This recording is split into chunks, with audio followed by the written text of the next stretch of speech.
بسم الله الرحمن الرحيم الحمد لله رب العالمين وبه نستعين على أمور الدنيا والدين وصلى الله وسلم على نبينا محمد وعلى آله وصحبه أجمعين. After praising Allah subhanahu wa ta'ala and sending peace and salutations upon the Prophet sallallahu alaihi wasallam, we begin our lesson in our book Safinatun Naja. Alhamdulillah, last lesson we finished the book of Tahara. We finished the main part of the book of Tahara. And there was an exam. Sah? Who done the exam? Hands up. 1, 2, 3. Boys, any of you? No? You done it, yeah? Good. How was it? Hard?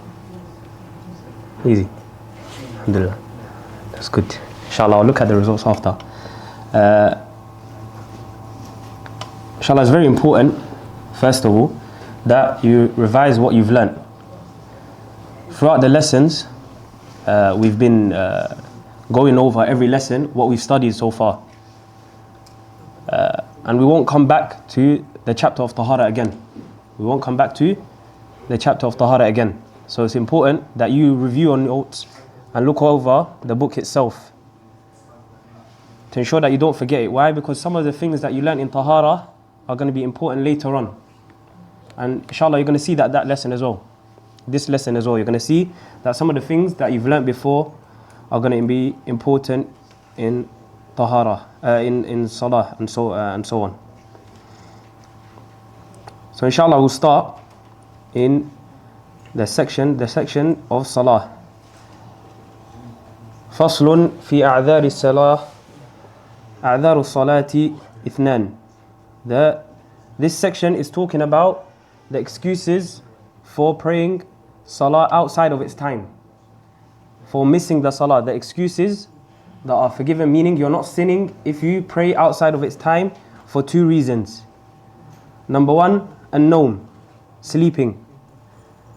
But it's not the sleep where you didn't intend to wake up. Say for example, you went to sleep and you didn't set an alarm for Fajr. This sleep is not excused. Why? Because you didn't intend to even wake up.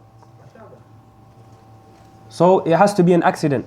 Say for example, you slept before the time of Salah came in. Say you slept before Asr came in. And then you thought that you would get up before Asr, the time for Asr finished. But you ended up not getting up. You ended up after the time of Asr finished, waking up. Are you sinful? No. Why? Because you intended that you were going to wake up on time. However, if you slept, for example, within the time of Asr, and you thought that there wouldn't be enough time for you to sleep and wake up and pray all within the time of Asr, and you ended up oversleeping, are you sinful? Yes. Why? Because you didn't leave enough time for you to pray the Asr Salah. If you believed that you wouldn't have enough time and you still slept and then you ended up missing it, then that was an accident. Sah? So those are the types of sleep that are excused. Anything else is not excused, and you are sinful for missing and praying the Salah outside of his time. The second reason that is forgiven for missing Salah, not praying Salah on its time, is an-nisyan, so forgetfulness. You know, anything can happen, you might have forgot to pray. So you would make that up as soon as you remember. You would make that up as soon as you remember. We move on. Faslun. I want to get quite a lot done today, so inshallah it might be a longer lesson than normal, but inshallah we'll see how far we get. Faslun, this section, just like all the other acts of worship, Salah has its conditions. Just like wudu had its conditions. Okay, just like tayammum, it had its conditions. Salah has its conditions, and it also has its pillars, just like the other acts of worship. But what's special and unique about Salah in this chapter, that some of the pillars themselves have conditions. For example, reading Surah Al-Fatiha is a pillar of Salah.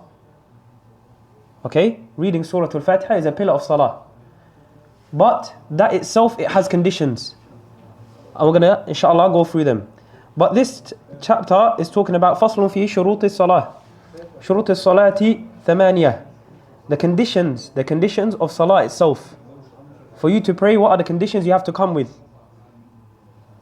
Are 8. There are 8 conditions for you to come with before you enter the salah.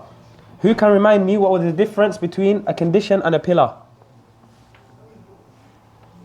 Anyone? We went through it last lesson. The difference between a condition and a pillar.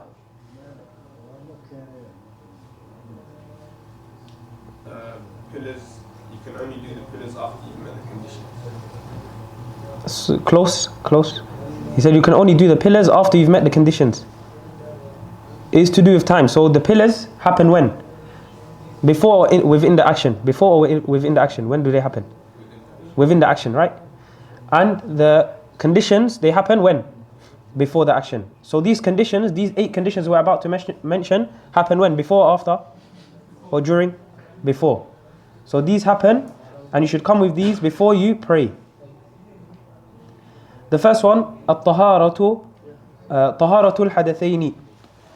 To be free from, to be pure from the 2 hadith. Who remembers from tahara what is hadith? The minor and the major, well done. And what was the minor hadith?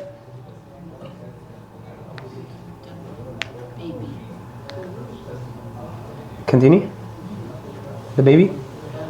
Baby boy, under 2 years old, that only drip milk. Does anyone agree? Is that what's considered a minor hadith? Everyone agrees, yeah? Yes, no, hand. Who says yes? Yes, you agree with him, yeah? Who says you disagree? SubhanAllah, no hands. He said that the minor hadith is the urine of a baby boy that hasn't drank anything but breast milk and he's under 2 years. Agreed? No? Yes? You agree, yeah? Agree? He's wrong. That is the minor what? Najasa. There's a difference between najasa and hadith. We said that, remember in the first lesson, we said that impurity is of 2 types. Impurity is of 2 types. The physical and spiritual. Hadith is that spiritual impurity. Hadith means the spiritual impurity. And that is still major and minor. What is considered a major spiritual impurity is when you need to do ghusl. When you need to do ghusl, you're in the state of major spiritual impurity. Clear, yeah?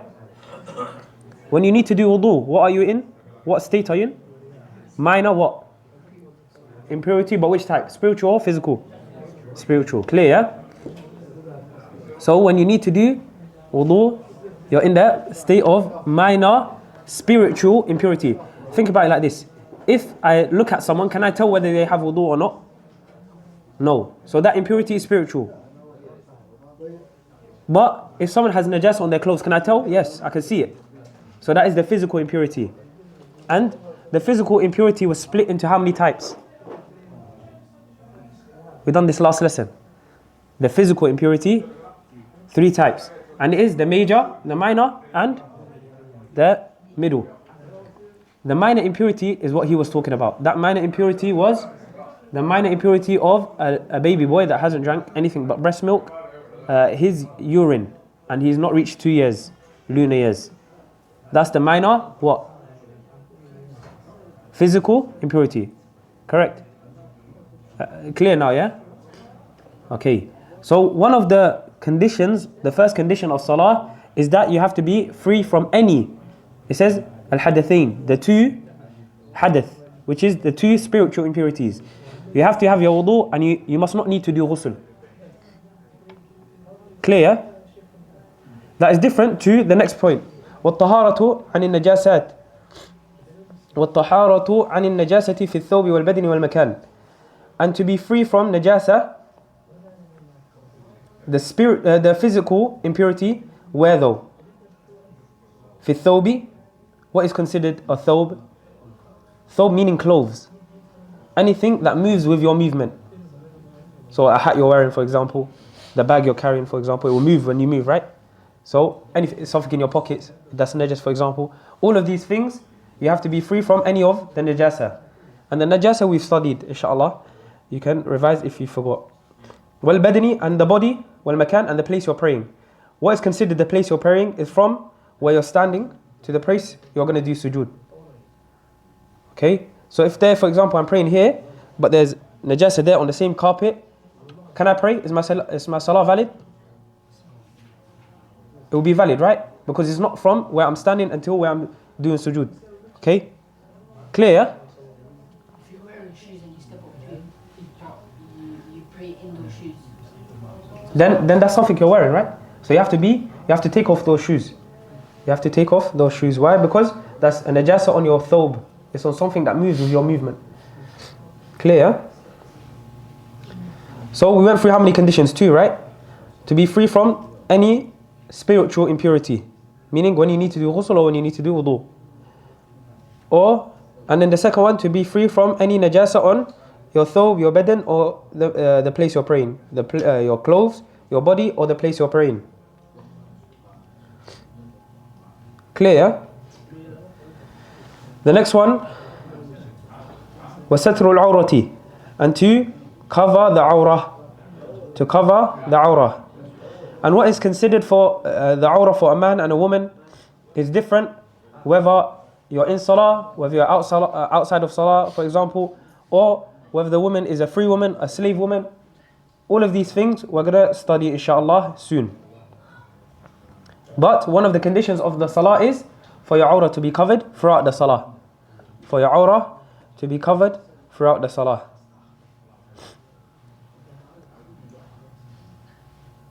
The next one.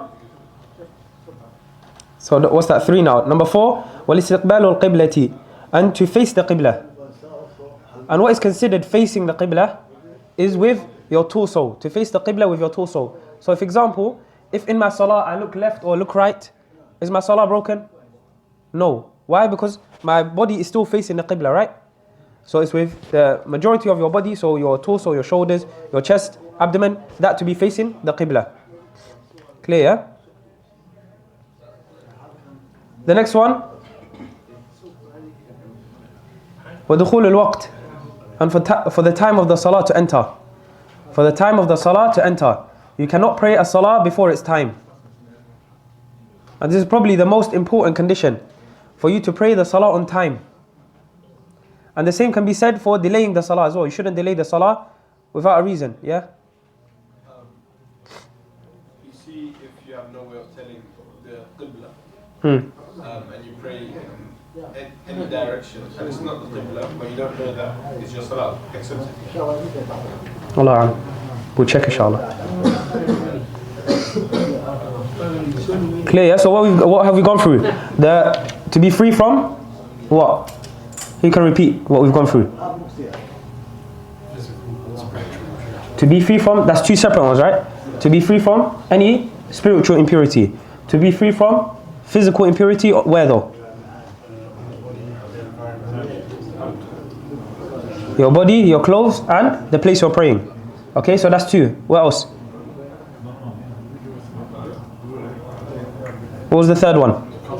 To cover the awrah, and then to face the qibla, and then the one we just done, for the time to enter. The next one, وَالْعِلْمُ بِفَرْضِيَّتِهَا, to know that what you're praying is fard, you have to pray it. To not think what you're praying is sunnah, for example.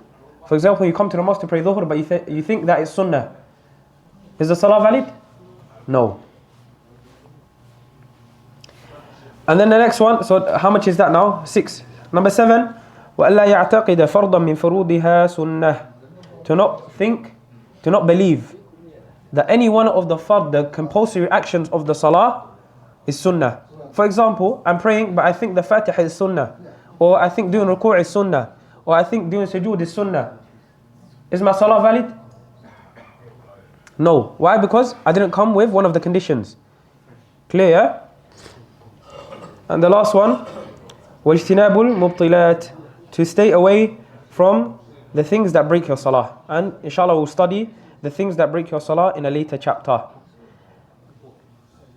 Hey, who can repeat the 8?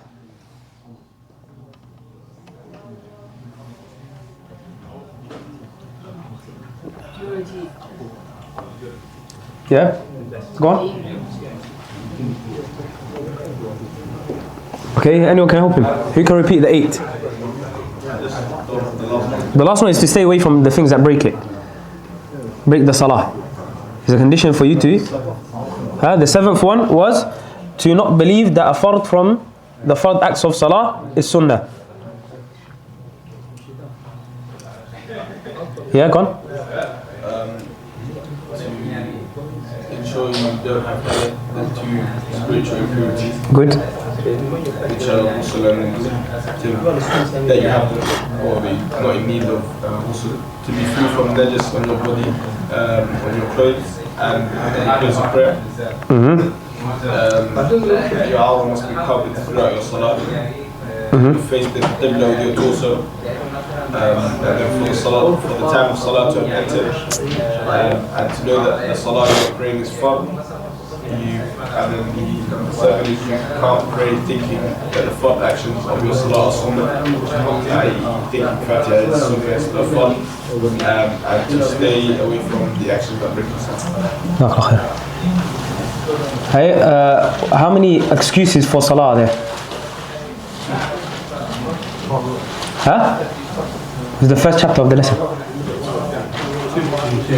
2. Okay. How many conditions of salah are there? Well done. Remember that. So what have we studied? 2 excuses, 8 conditions. Remember that. It will be in the next test. Okay, the next chapter, al-ahdath. Now the Shaykh will go into some of the things we've mentioned before. Some of the things that we've mentioned in the conditions. He's going to make clear what they actually are. So we said we're going to study what the awrah is. We're going to study what the ahdath are, what the things that are spiritually impure are. Okay? He said, al-ahdathu ithnan, asgharu wa akbar. The impurities, the spiritual impurities are 2.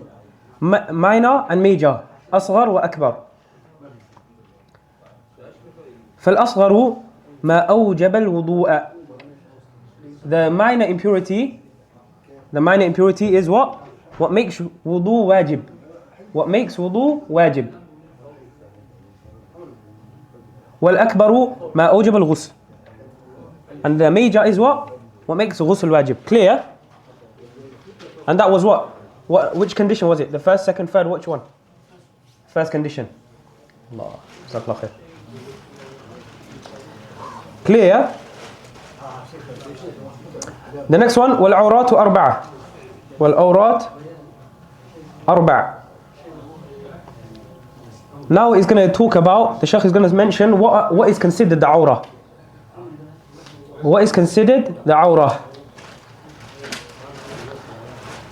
He says, the first, عورة الرجل مطلقا والأمة في الصلاة ما بين السرة وركبة. The awrah, the things that you have to cover. عورة الرجل, for the man, مطلقا, generally, at all times. والأمة, and the slave woman, في الصلاة, in salah. So, let's repeat. This awrah that we're about to mention, which we haven't mentioned yet, is for 2 people. The first one is a man at all times. A man at all times. The second one is for a slave woman in salah, when she's in salah. And we'll add, when she's in salah and there's no mahram around. No non-mahram around, sorry. There's no non-mahram around, okay? What is it now? ما بين السرة وركبتي. What is between the navel and the knees? What is between the navel and the knees? Not including the navel and the knees themselves. Clear? Not included. So what's between it? What's between it? So what from the knee where it starts and above until your navel, your belly button, and below. Clear? Huh? Yeah. That's For both of them. For both of them. For both of them. So for the man at all times and for the slave woman in salah. Clear, yeah? We mentioned these masail because these were things that used to happen. But nowadays, there's not really any slaves. Okay, so, but we still mention them because it's part of the fiqh we're learning. Okay? So we got the first one, yeah? The second one, وعورة الحرة في الصلاة جميع بدنها ما سوى الوجه والكفين.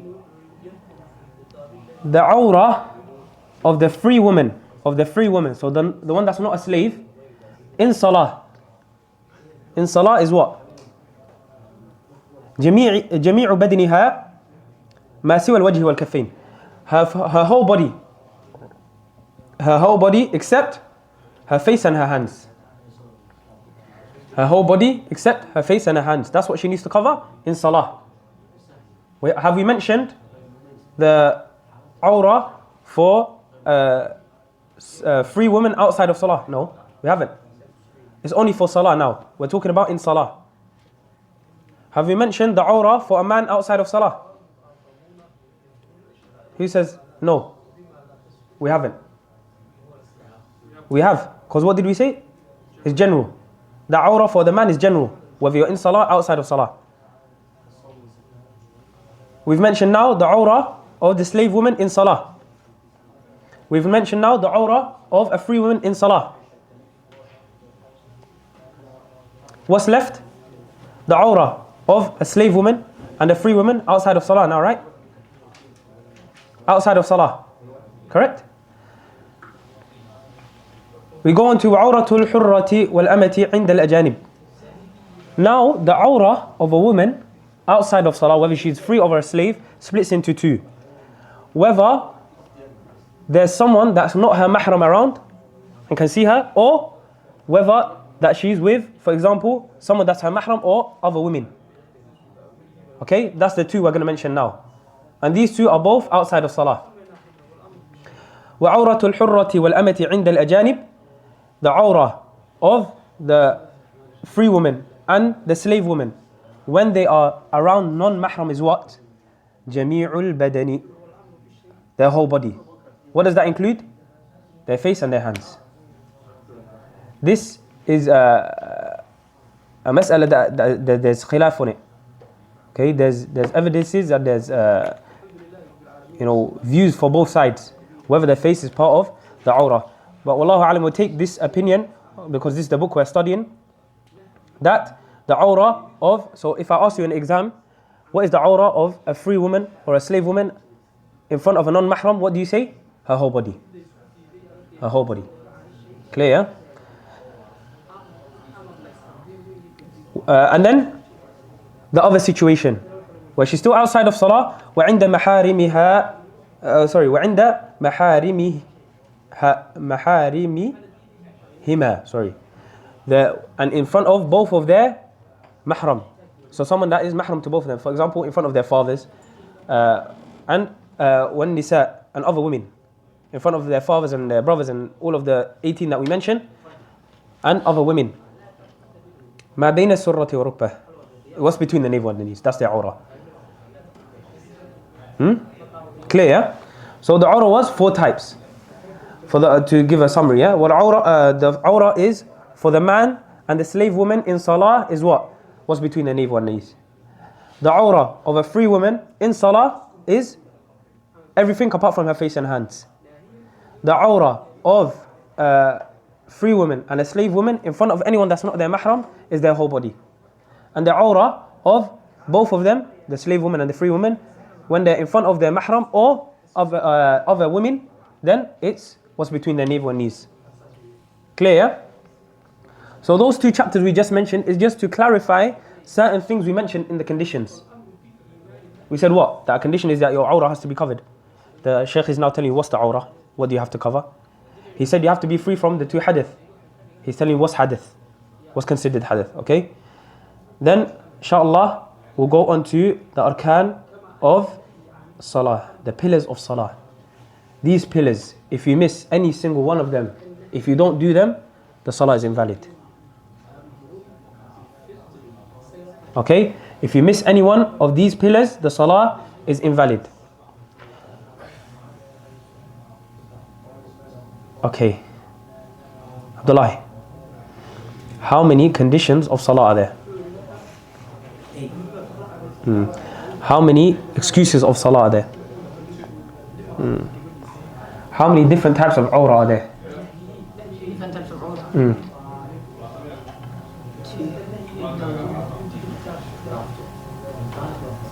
Mentioned? 4, yeah? Remember that, 4. There's 4 awrahs that we mentioned.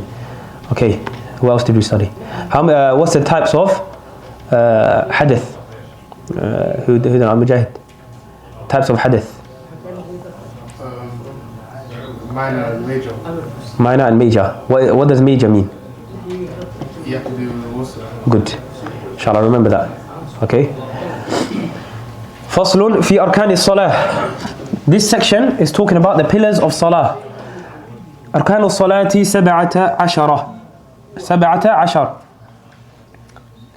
The pillars of salah are 17. In other books that we're going to study, they're going to be different numbers. But does that mean that the pillars are actually different? No. Some of them, maybe one book says that a pillar is to make sujood 2 times. One might say that the first pillar is a pillar itself. The first sujood is a pillar itself. The second one is a pillar itself. So the numbers might differ. But the pillars are the same. The pillars are the same.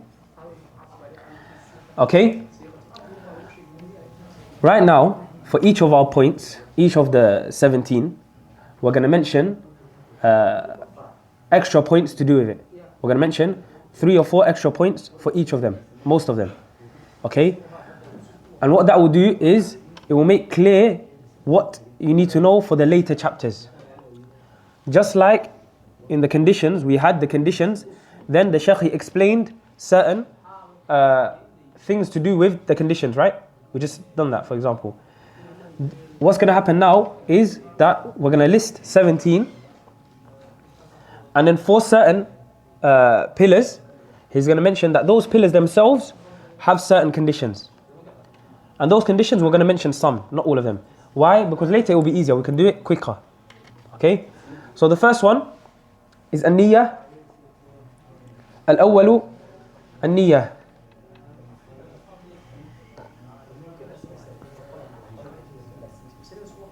Okay? For the niyyah, inshallah, we're going to leave this one. It's a bit, it needs a bit more explanation. But just know that the niyyah has 3 different levels based on the type of salah. The niyyah has how many different levels? 3 different levels based on the type of salah you're praying. Clear, yeah? الثاني تكبيرة الإحرام. The first takbir. To say Allahu Akbar. And that has its own conditions. From them, for example, to not make a big pause between them. To, for example, say Allahu Akbar. Or to not add any letters to it. Or to not use any other words apart from Allah and Akbar. These are some of the conditions that we're going to study, inshallah.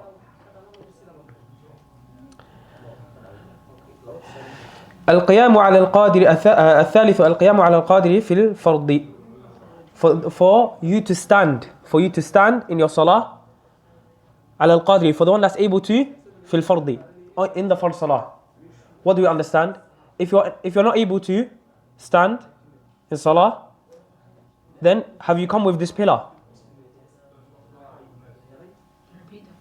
If you're not able to stand, for example, we said that the pillar is for you to stand if you're able to in the first salah. Is it okay if I'm not able to stand for me to sit? It's okay, right? So then that doesn't mean their salah is broken because they didn't come with the pillar of standing. They weren't able to, so they didn't even meet the conditions for them to stand. Okay?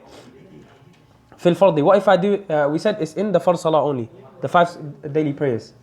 What if I sit down, even though I'm able to stand, in the sunnah prayer, for example? I've prayed Maghrib and I want to pray 2 rakats after sunnah. I'm feeling a bit tired. I just pray sitting down. Is that okay? Everyone says okay or not okay? Okay? It's okay. Why? Because it says the pillar is that you have to do it in the first salah. Clear? But obviously you lose out on reward. It's better to stand. It's better to stand, especially if you're able to. الرابع, the fourth pillar,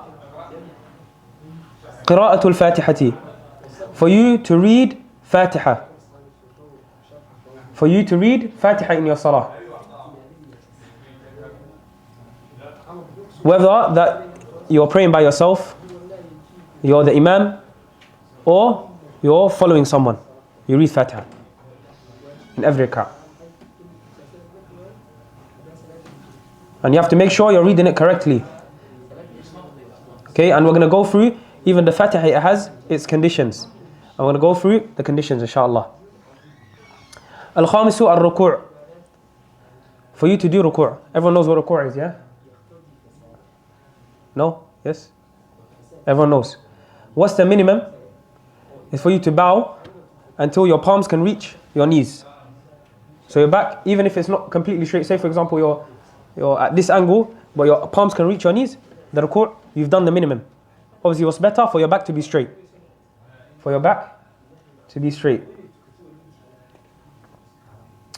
السادس الطمأنينة فيه. For you to have something called طمأنينة. طمأنينة is translated as tranquility. But what does that mean? What does it actually mean?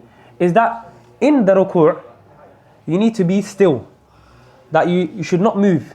For how long? At minimum for, some say that for you to say Subhanallah. That length you have to stay still. So if, for example, you do ruku' and then you stand up. Okay?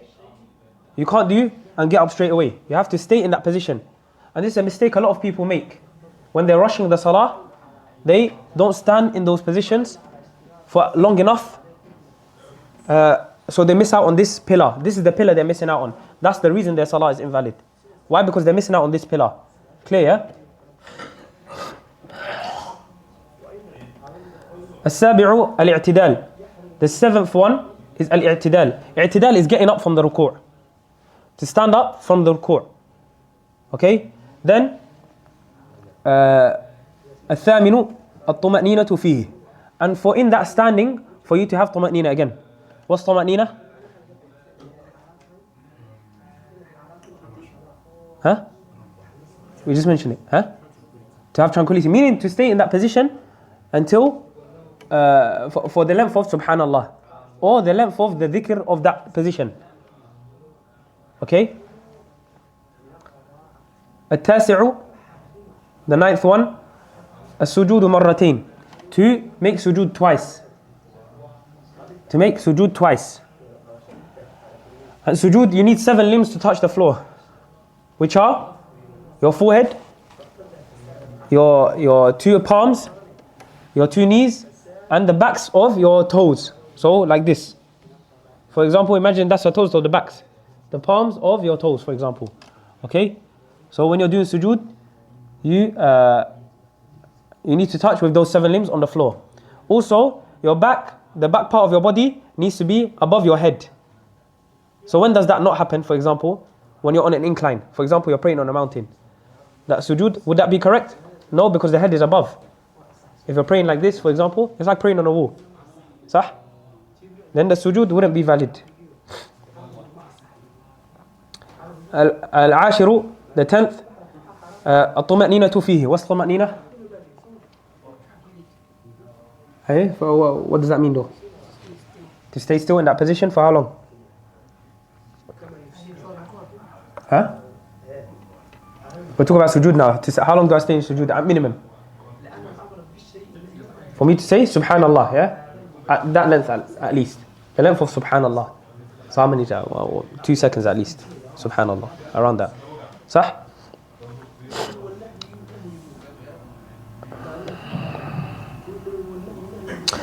الحادي عشر الجلوس بين السجدتين. To sit between the 2 sujood. To sit between both of them, yeah.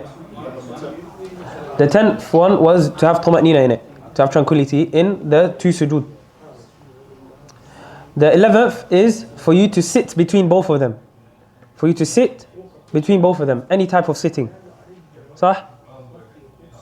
And the best is for you to sit on your left foot and for your right foot to be up. Sah? That's the best type. Sah? Okay?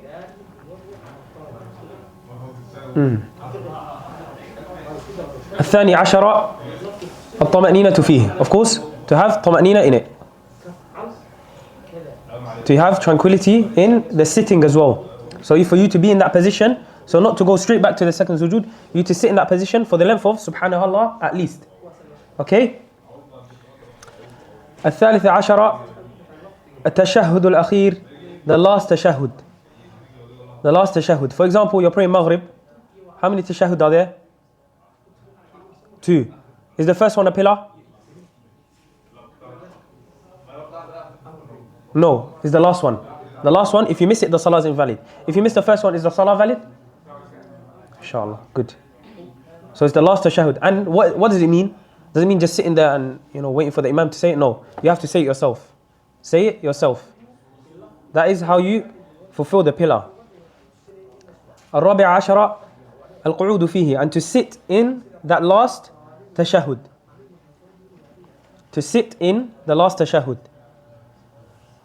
And the sitting in that last tashahhud is, do we need طمأنينة in that tashahhud? Do you need it? What do you think? Do you need طمأنينة in that last tashahhud to sit in? Huh? Who says yes? Who says no? You don't? Oh, why? Why? It'd already be included if you're doing last tashahhud. Perfect, perfect. So you're in that last tashahhud, what are you doing?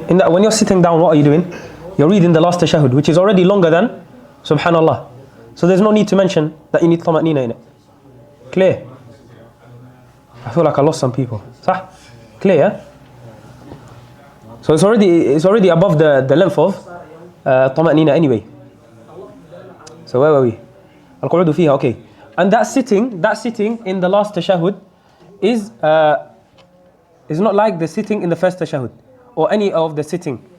The sitting in when you're doing the between the two sajda is what we call al-iftirash. Iftirash is sitting with your left leg sideways and your right leg up and sitting on your left leg. You try. But any sitting is okay. Any sitting is okay. Generally, any sitting is okay. So that's the sitting in most of the sittings of salah. But the one in the last tashahhud is different. Is you do something called at-tawarruk, meaning that you sit to the side. You've seen people do it. صح? Can someone demonstrate? It's like similar to what you're doing. صح? Yeah. So you don't sit. You sit on the floor and you put your legs to the side. Do you see? So what he's doing in the last tashahhud, that's what you would do. Clear? No. That's just the sitting of the last tashahhud.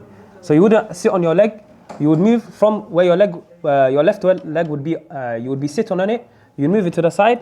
So and then you put your feet to the not qibla, but you put your toes to the qibla. صح?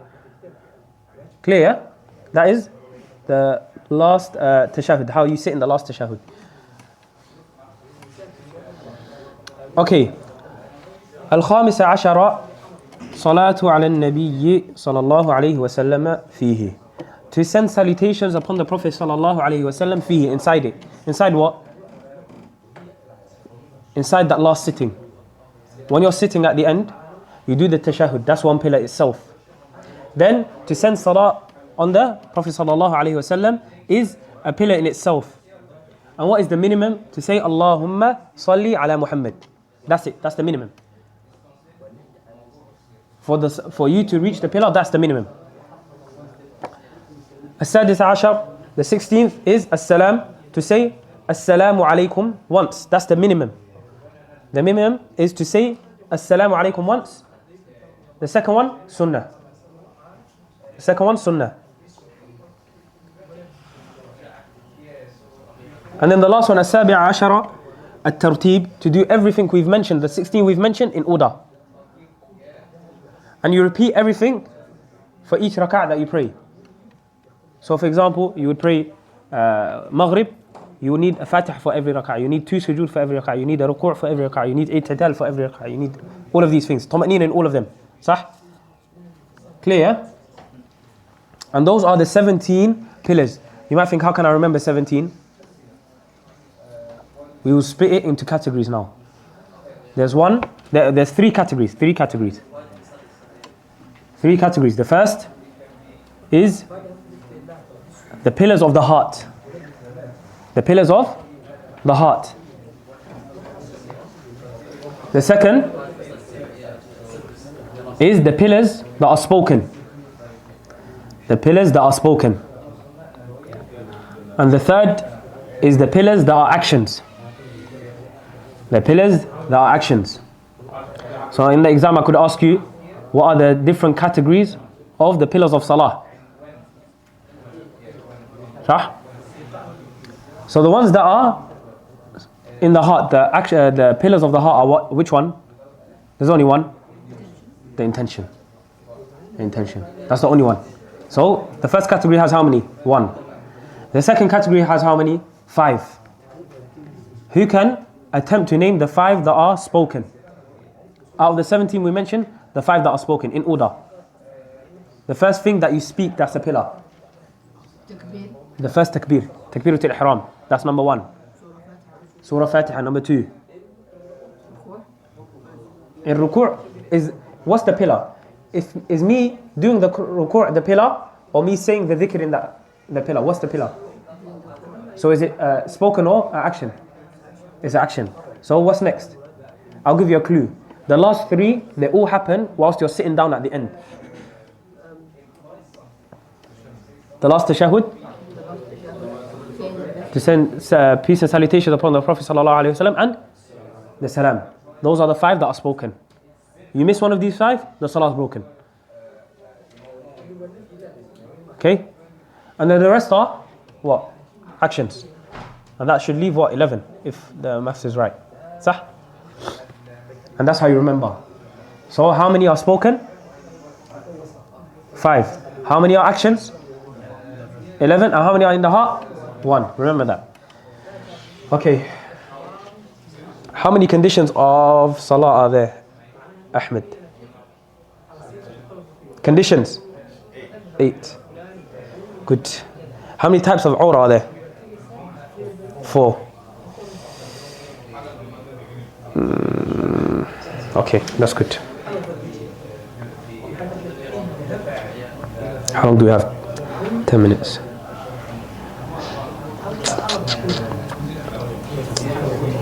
Okay, we'll go through the next 2 chapters in the next 10 minutes, inshallah. This chapter, Faslun fi niyyati salah. This chapter is gonna, now we said we're gonna mention the 17, right? I want to go through certain points for each of the pillars. We said that, right? The first pillar was what? Intention. This chapter is going to talk about the intention. And we said how many types of intention are there? 3 types of intention. And now I'm going to say that there are 3 levels of intention. I'll give you a summary. Was there a question? What was 16? 16 was the salam. Sah? Inshallah, we'll check with someone else the notes after. Inshallah.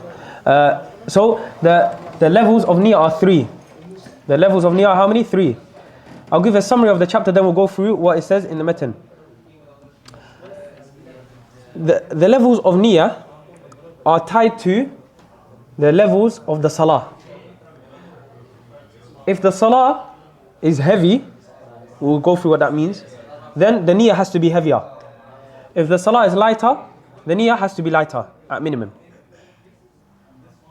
Okay? We're going to go through what does it mean a heavy salah. A heavy salah is the salah, the 5 salah, the 5 daily salah, the fard salah. That's the heaviest salah. Okay? Then under that we have the second category, which is the salah that's sunnah, but it has a reason. It has a reason or a time connected to it. You pray at a specific time, or you pray it for a reason. That's the second salah. So the first one was the 5 daily prayers. The second was the salah that has a reason or a time connected to it. And the third salah is the salah that's sunnah that you pray anytime. You just pray. So for example, I just get up now and pray for no reason. Now, what does it mean in terms of what niyyah you have to have? These 3 levels of niyyah involved 3 things.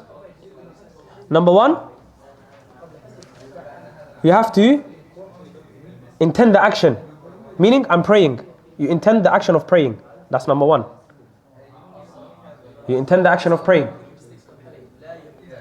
Number 2, you specify what you're going to pray. You specify what you're going to pray. Am I praying Dhuhr, Asr? What am I praying? Am I praying Tarawih? Am I praying Tahiyatul Masjid? What am I praying? You specify.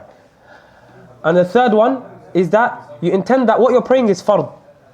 You intend that what you're praying is fard. Everyone got those 3, yeah? So now, the heaviest salah was what? The 5 salahs. Right? The 5 salah, daily salah. Those 5 salah need all 3. You have to intend the action, you have to specify what you're praying, and you have to intend that it's fard. Clear? So, for those 5 salah, you need all 3. For the one below it, then sunnah salah that has a reason or a time connected to it, you only need 2 of them. Which one do you think you don't need? To intend that it's fard. Clear? Because it's not fard, right? So you need to intend the action that I'm praying, and you need to intend that what you're praying. Specify what you're praying. Sah? Then the last one, the one that you pray at any time, you need only one, which is to intend the action of praying. Because you can't specify. There's nothing you're praying specifically. Clear? Yeah? Is that clear? Inshallah, let's read the method now. إن كانت الصلاة فرضا وجب قصد الفعل والتعيين والفرضية. If the salah is fard, what's wajib? To intend the action, قصد الفعل, to intend the action, والتعيين, to specify, and to know that it's fard, والفرضية, to know that it's fard. We went through that. وإن كانت نافلة مؤقتة كراتبة أو ذات سبب. And if the salah is nafila, meaning a sunnah salah that is specific, like the rawatib, for example, the ones that you pray after every salah, most salah. So for example, the 2 before Fajr, or the 2 after Maghrib, or that is or they have a reason. For example, you Tahiyatul Masjid, you enter the masjid, the salah for example, the salah for rain, the salah for solar and lunar eclipse. وجب what's wajib?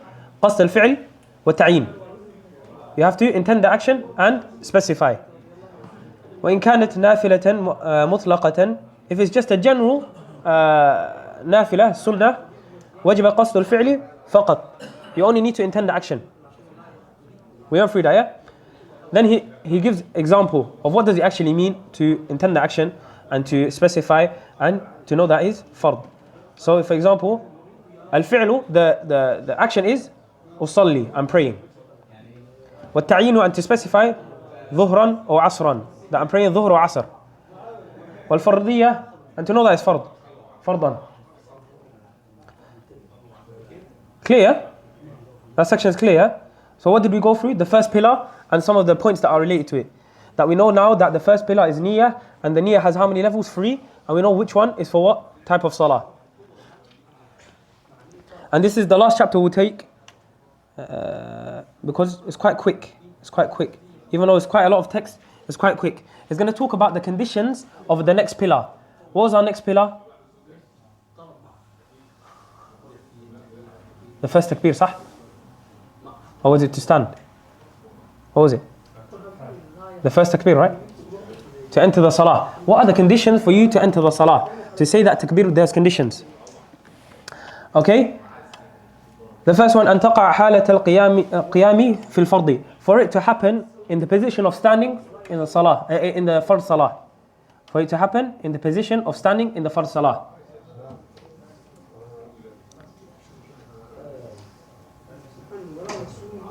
وأن تكون بالعربية, and for it to be in Arabic. You can't translate it in any other language. صح? It has to be in Arabic. I can't say Allah is the greatest and start my salah. صح? وأن تكون باللفظ الجلالة وبلفظ أكبر. And for it to be with لفظ الجلالة. For it to be with لفظ الجلالة, لفظ الجلالة is Allah. The word Allah. It has to be with using that word Allah. وبلفظ الأكبر, and to use the word أكبر as well. So you can't use, you can't say Allahu A'zam, for example. You can't say that. The next one, وَالتَّرْتِيبُ بَيْنَ اللَّفْظَيْنِ. We've seen this word tartib. What does it mean? To have order. Order between the two words. To have order between the two words. So you can't say Akbar Allah. وَأَلَّا يَمُدَّ هَمْزَةَ الْجَلَالَةِ. And for you to not stretch the Hamza of Allah. So for example, you can't say Allah. Why? Because it makes it a question. It makes it a question. Is Allah? So you're changing the meaning. صح?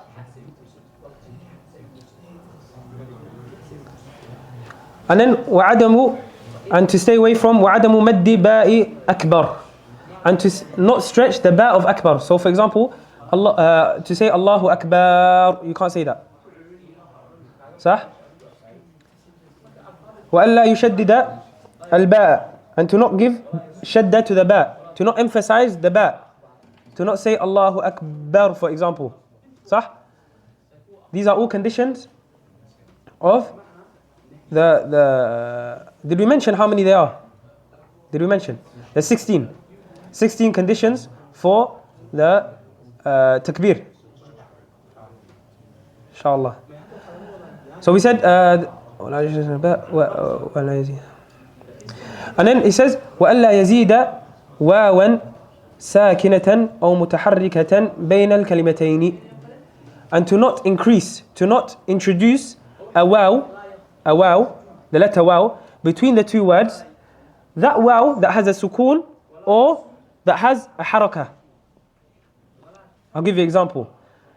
To not introduce a waw that has a sukoon. Allahu Akbar. Clear? Or to say one that has a harakah. Or to say Allahu Akbar. Allahu Akbar. There's a waw with a fatha there. Or Allahu Akbar. Or Allahu Akbar. صح? You can't say any of that. It has to be Allahu Akbar. Okay, we'll mention that after. And then وَأَلَّا يَزِيدَ وَاوًا قَبْلَ الْجَلَالَةِ, and to not put a waw before the lafz al-jalala, which was Allah, to not say Wallahu Akbar. وَأَلَّا يَقِفَ بَيْنَ الْكَلِمَتَيْنِ كَلِمَتَيِ التَّكْبِيرِ وَقْفَةً طَوِيلَةً وَلَا قَصِيرَةً, to not stop between the two words, a small stop or a long stop. For example, to say Allahu Akbar or Allahu, wait a long time, and then Akbar. To not do any of that. To say them after each other. And all the things that we mentioned now so far is to do with, most of them are to do with how it's pronounced. How it's pronounced. To just say, don't make it too hard on yourself, Allahu Akbar, that's it. To not pause between them, to not add any letters, to not change the letters, to not put them in other order. This one's very, very important. You cannot be silent when you're saying it. It says, وَأَن يُسْمِعَ نَفْسَهُ جَمِيعَ حُرُوفِهَا, for you to hear yourself for all of its letters. All of the letters of Allahu Akbar, for you to hear yourself.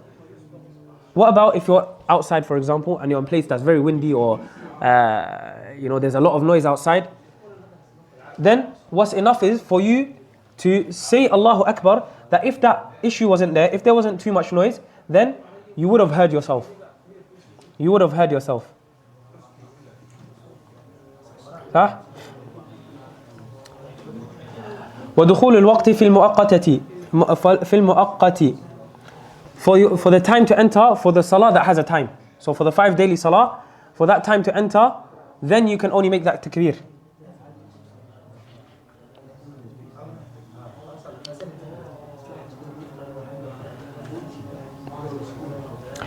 Okay, وإيقاعها حال الاستقبال, and for it to happen whilst you're facing the Qibla. And this condition and the first condition we mentioned are connected. For the first condition we said that it has to happen whilst you're standing. And this one we said that it has to happen whilst you're facing the Qibla. These two together, people make a mistake a lot, especially when they're rushing to catch the salah. They might, the first one, make the takbir to enter the salah whilst they're going into ruku'. Have they done it while they're standing? No. So they didn't come with one of the conditions of the takbir. So is that takbir valid? No. It's like they never even entered salah. Sah? Then this one, for you to face the qibla, someone was coming into the masjid, for example, and they say Allahu Akbar and then turn into the salah. It has to happen whilst you're facing the qibla. So you face the qibla, stand up and do the takbir. And then وَأَلَّا يُخِلَّ بِحَرْفٍ مِنْ حُرُوفِهَا, and to not change any harf, any letter from its huruf. And then the last one, very important as well, وَتَأْخِيرُ تَكْبِيرَةِ الْمَأْمُومِ عَنْ تَكْبِيرَةِ الْإِمَامِ, and to make sure that the takbir, the Allahu Akbar of the ma'moom, the one that's following, is after the imam. So the imam says Allahu Akbar. After he finishes the ra, that's when you say Allahu Akbar. Okay? That's when you say Allahu Akbar. You wait for him to finish, and then you make the takbir. Who can repeat the 16? Don't worry. Inshallah, next week. Last one. If you say the takbir before the imam intentionally, the salah is invalid. That's one.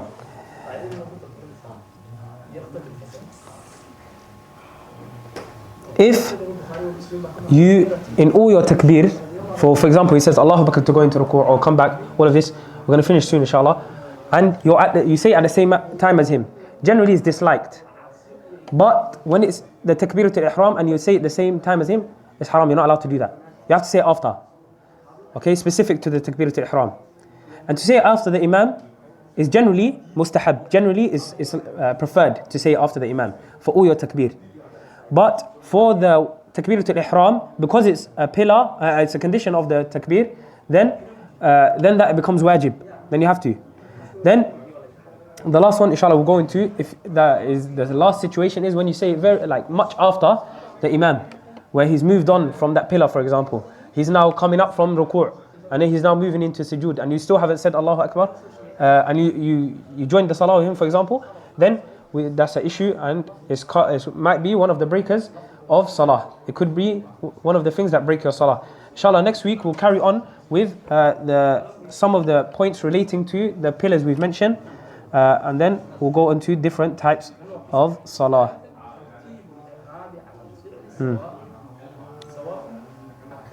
Inshallah. Okay, any questions?